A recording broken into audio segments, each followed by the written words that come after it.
দেখার ট্রাই করব। শুরুতেই আসি হচ্ছে সেটা হচ্ছে গিয়া সেন্টেন্স আসলে কি বা সেন্টেন্স কাকে বলে।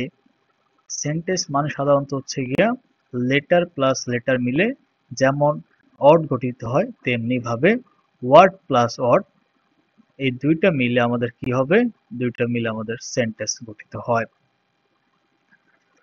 তাহলে সহজ কথায় সেন্টেন্স হচ্ছে আ সেট অফ ওয়ার্ডস বা হচ্ছে ওয়ার্ডের সমাহার। এটা হচ্ছে সংক্ষেপে বলা যায়। তারপর আমরা দেখব আসলে সেন্টেন্সের সংজ্ঞা আসলে কি বলা আছে। বলা আছে sentence is a group of words that gives a complete thought. বলতে কমপ্লিট থট বলতে মনের ভাব প্রকাশের সুন্দর একটা মাধ্যম। বলছে এক বা একাধিক ওয়ার্ড একত্রে বসে যদি মনের ভাব সম্পূর্ণভাবে প্রকাশ করে তাকে সেন্টেন্স বলে।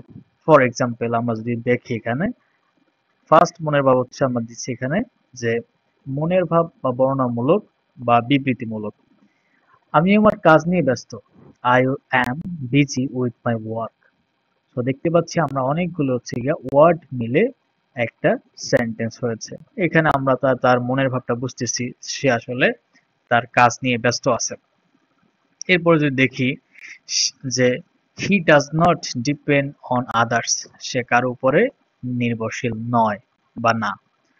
এরপর যদি আমরা আরেকটা পার্ট দেখি সেটা হচ্ছে গিয়ে মনের ভাব প্রশ্নবোধক। আমরা প্রশ্ন করে মনের ভাব প্রকাশ করতে পারি। সেটা কিভাবে, যে হোয়াট ডু ইউ